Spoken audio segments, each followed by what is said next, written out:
In this chapter, we are going to talk about design patterns. So first of all, what is a design pattern? Design patterns are established general solutions to commonly occurring software development related problems, represent the best practices used by experienced object-oriented software engineers. So design patterns are language-independent strategies for solving common object-oriented design problems. A design pattern represents an idea, not a particular implementation. So in order to become a good software developer, you should know at least some popular solutions, design patterns to the coding problems. So learning these patterns helps unexperienced developers to learn software design in an easy and faster way. So basically the purpose of a design pattern is to leverage the wealth of knowledge of developers who have come before you in order to solve old problems that you may encounter easily. It also gives developers a common vocabulary in which they can discuss common problems and solutions. So for example, if you say that you implemented a singleton pattern, then most developers will understand the structure of your code without having to get into the low-level details. Okay, so there are 23 design patterns which can be classified in 3 categories: creational design patterns, structural design patterns, and behavioral design patterns.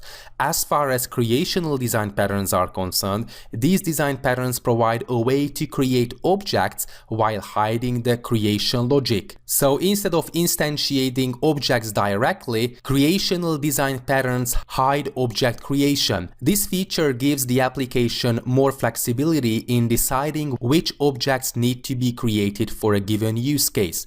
As far as structural design patterns are concerned, these patterns are concerned with how classes and objects can be composed to form larger structures. So for example, the concept of inheritance is used to compose interfaces and define ways to compose objects to obtain new functionalities.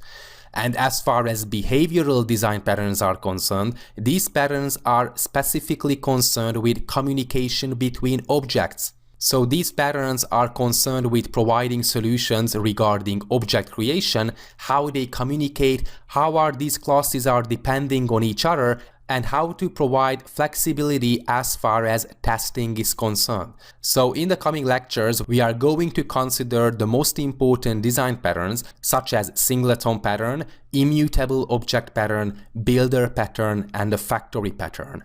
Thanks for watching. In this lecture, we are going to talk about the so-called singleton pattern. So singleton pattern restricts the instantiation of a given class and ensures that only one instance of the class exists in the Java virtual machine. So the singleton class must provide a global access point to get the instance of the class, and singleton pattern is used for logging, drivers, objects, caching, and thread pool. So there are several applications of the singleton pattern. Let's create a class just for demonstration purposes. The name is going to be singleton class, and in the public class singleton class we are going to have a private, static, volatile instance of that given class. So singleton class, and here we instantiate the given class at compile time. So this is called early or eager instantiation. So here at the beginning we instantiate the singleton class as the instance variable. If a given constructor of a given class is private, it means that we are not able to instantiate the class directly. Of course, we have to use something like this. And then we have a method public static singleton class get instance, and because we have already instantiated the given singleton class, we can return with the singleton class. And finally, we are going to have a method public void show, for example, and I'm just going to print out this is the show method of the singleton class. Okay, so as you can see, with the help of a private static volatile singleton class, we are able to construct the singleton pattern. We are not able to instantiate that given class because it has a private constructor, and we make sure that there is just a single instance of that given class that can be returned with the help of the getInstance method. So whenever we try to instantiate a singleton class, let's try to instantiate it, so a new singleton class, it is not going to work just fine because the constructor singleton class is not visible because it is private. So far it is good because we are not able to instantiate a given singleton class, so this is how we can make sure that we restrict the instantiation of a given class. So what can we do? We can use something like singleton class.getInstance, and with the help of the getInstance method we can get an instance of the singleton class, of course, and we are able to call the show method without any problem.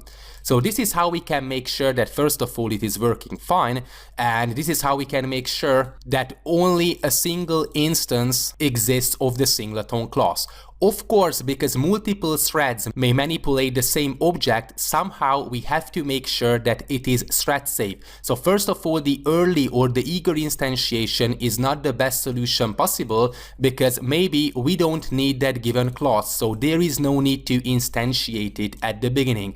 We can use something like at the beginning it is a null, and we can check here that if the singleton class, of course with lowercase s, is null, then we are going to instantiate it. So singleton class is a new singleton class, and finally we return with the singleton class. So if it is a null, then we instantiate it whenever we call the getInstance method. So this is called lazy instantiation.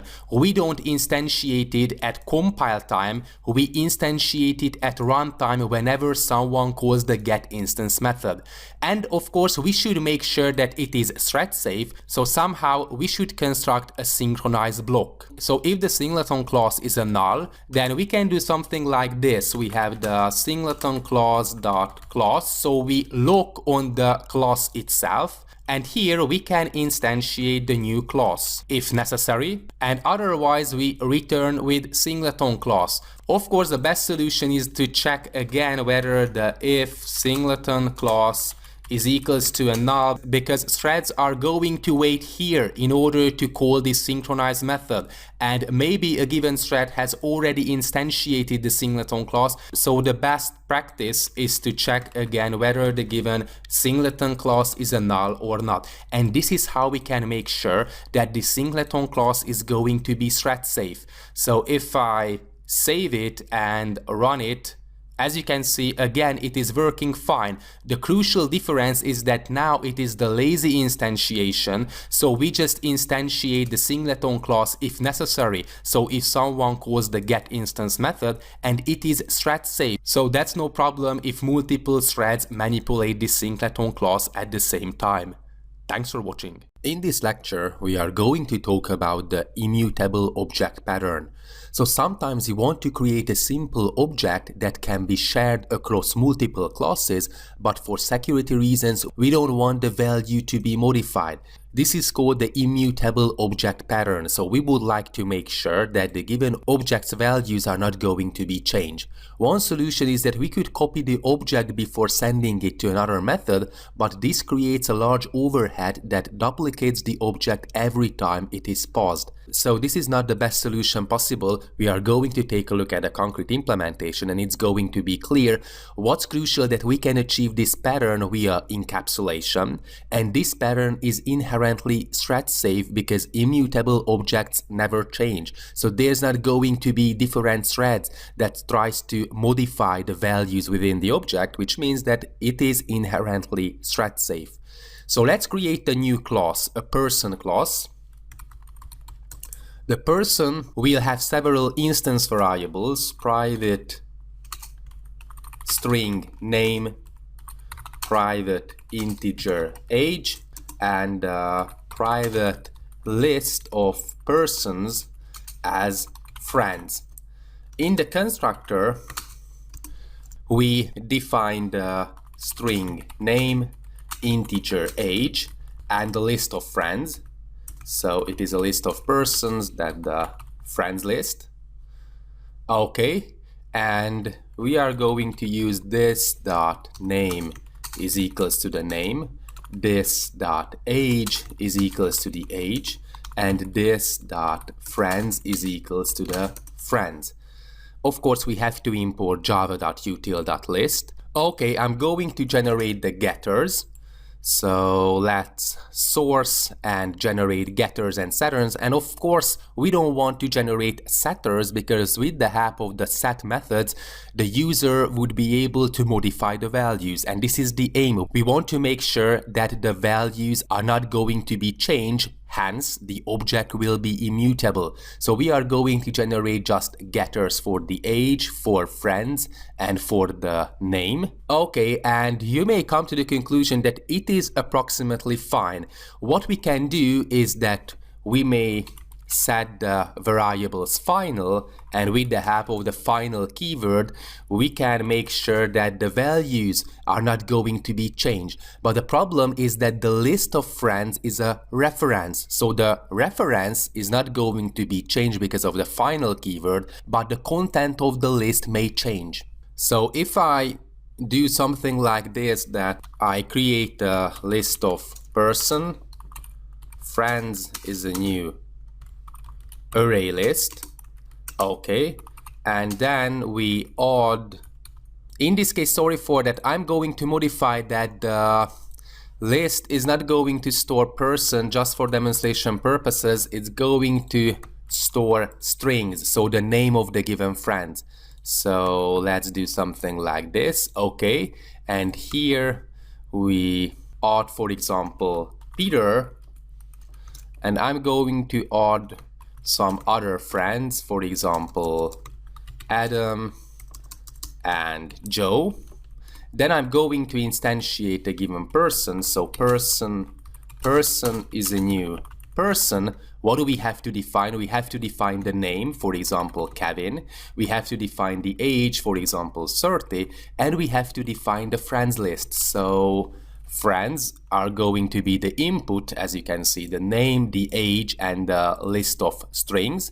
And what's crucial, that we are able to print out the person.get name plus some spacing, the person.get age, and person.get friends. So if I save and run it, it is going to work just fine. We print out the name, the age, and the list of friends. But the main problem that it is not immutable, because we are able to do something like this, that we get the friends list, and for example we are able to clear it, which means that we get rid of all the values. Then we are able to do something like this, that get friends and add a new component, new friend, for example, just for demonstration purposes, which means that if again we print out the content, so I save and run it, as you can see we are able to change the value of the list, which means that the person object is not immutable. So there is a solution. First of all, instead of a list we are going to use a collection of strings. So let's import java.util.collection. Because a list is a collection, as you can see, it is going to work just fine. Okay, and here as far as getFriends method is concerned, we can return with collections. So java.util.collections.unmodifiable collection. So unmodifiable collection, and we have to use this dot friends. Of course, we have to make sure that the return type is a collection of strings. So as you can see, it is going to work fine, and this unmodifiable collection method returns an unmodifiable view of the specified collection, which means that we are not able to modify the values. So if we use something like this, then here, after we try to modify the content of the list, it is not going to work just fine. There's going to be an unsupported operation exception. Okay, so if I get rid of this, then of course it is going to work just fine. By the way, there is another solution, so we don't have to use collections, we can use an array list. So if we use an array list, first of all, let's import java.util.arraylist.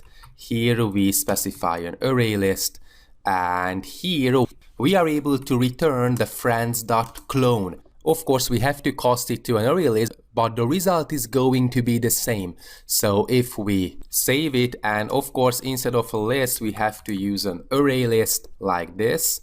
In this case, again, we are not able to modify the value. So if we try to modify the value of the list, it is not going to work just fine. As you can see, no matter that we clear the friends list and we add a new value, the person object is immutable, which means that the values haven't changed. And this is exactly what we are after as far as immutable object pattern is concerned.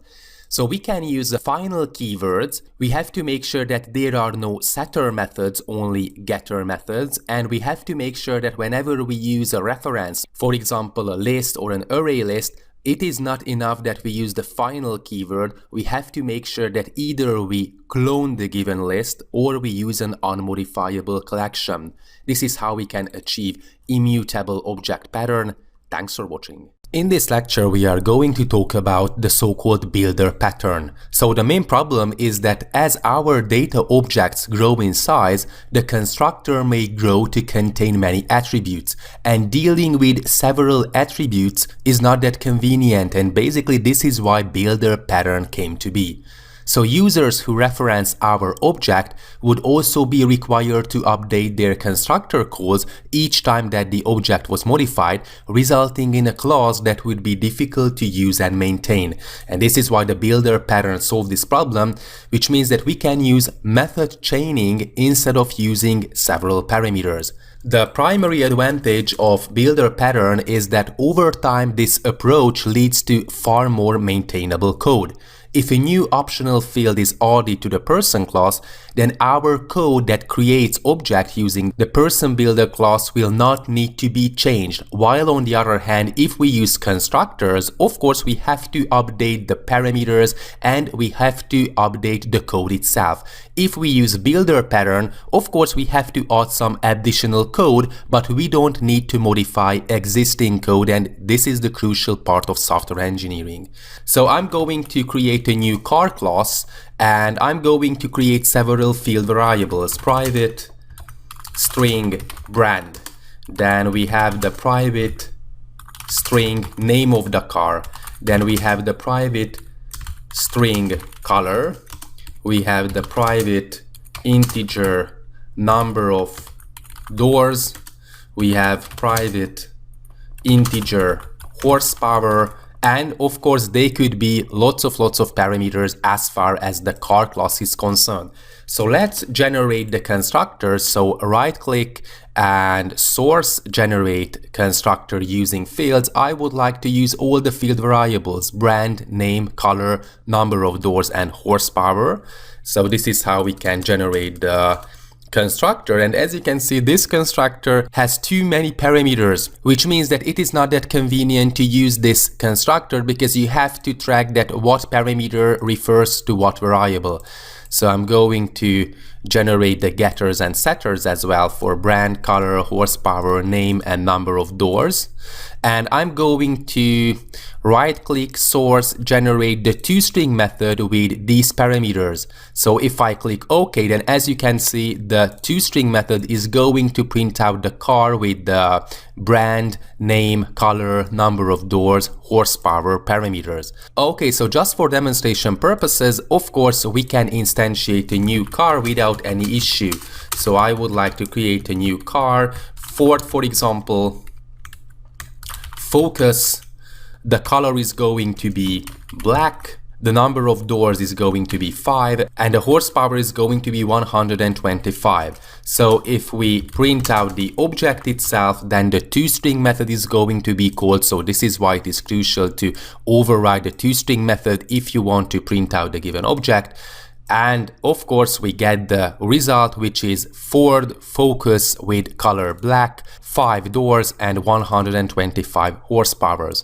So this is the old way, but because there are several parameters in the constructor, a bit better solution is to use builder pattern. And the builder pattern uses a private constructor, so I'm going to use a private constructor, which means that we are not able to instantiate a car class. Then we are going to have the getters, so I'm going to get rid of the set methods. So set color, set number of doors, and set horsepower. I'm going to get rid of these methods. And then we have to create an inner static class. So we have a public static class car builder. And this car builder is going to have the same variable as we have defined here.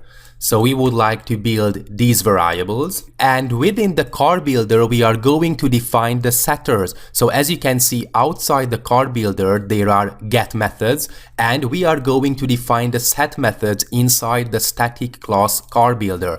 So I'm going to use public, and we return with the car builder set name. We get a string name. We set the name, so this name is equals to name, and then we return with this. So as you can see, this refers to the car builder class, and we return with the car builder itself. We do the exact same operations for the brand. So we set the brand, going to use brand and brand. We do the same for the color, so set color, this is the color itself. Okay, then I'm going to use the same for the horsepower, so it is an integer, so integer and horsepower like this. Set, sorry for that, it is the number of doors of course, but this is what we have to do with the horsepower as well. So we use a horsepower like this.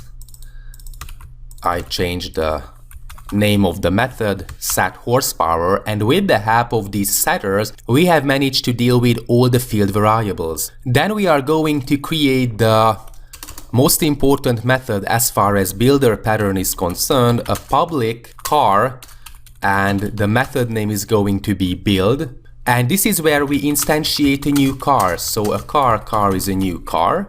Car.brand is equals to the this.brand. The car.name is equals to this.name. The car.color is equals to this.color. The car dot number of doors is equals to this dot number of doors, and the car dot horsepower is equals to this dot horsepower. Okay, so this is where we set the given parameters for the newly instantiated car object. And finally we are going to return with the car itself. So this is the builder pattern itself. We have private variables, we have a private car constructor, so it is going to prevent users from instantiating the car class. We have an inner static class, the car builder, where we build the given parameters one by one, and the build method that's going to set the parameters, that's going to instantiate a new car object, and that's going to return with the car object itself. And outside the scope of the static method that belongs to the car class, basically, there are going to be getters exclusively.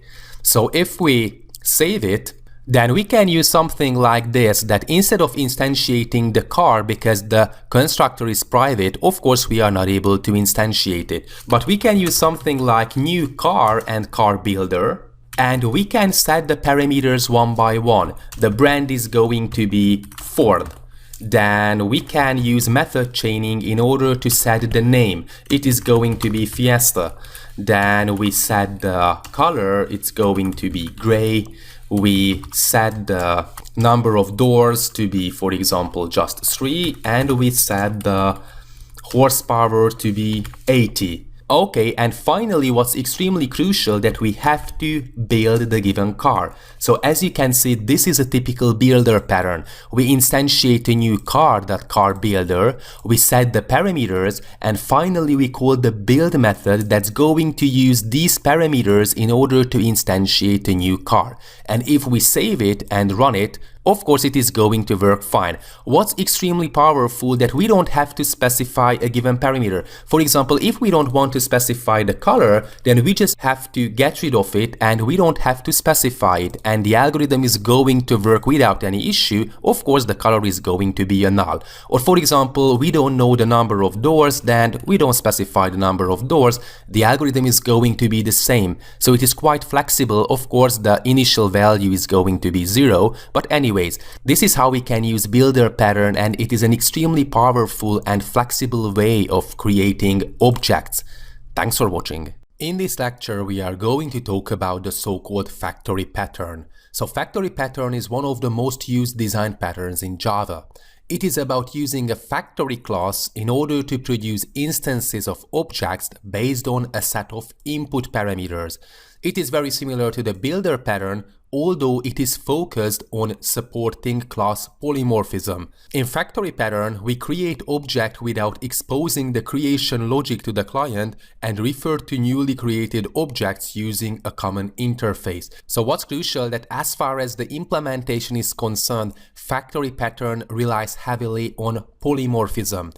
So for example, I'm going to create an interface animal. This animal interface has a single public void run method, and I'm going to create several other classes. For example, a tiger. The tiger implements the animal interface, of course, and we have to override the unimplemented run method that's going to say that tiger is running. So let's do the same for a new class, for example, an elephant. The elephant is going to implement the animal interface as well. Instead of the tiger, the elephant is running, and I'm going to create the same for a turtle. The turtle is an animal again, so instead of tiger it is the turtle, but as you can see it is polymorphism. We have an animal interface, and because elephant is an animal, that's why it implements the animal interface. The tiger is an animal again, so it implements the animal interface, and the turtle is an animal, so it implements the animal interface. And as far as animal factory class is concerned, we can create animal factory that's going to handle the creation of these classes. So for example, I have a public animal get animal method with string species, and here we can say that if the species equals to tiger, then we return with a new tiger instance. Else if the species is equals to elephant, then we return with a new elephant object.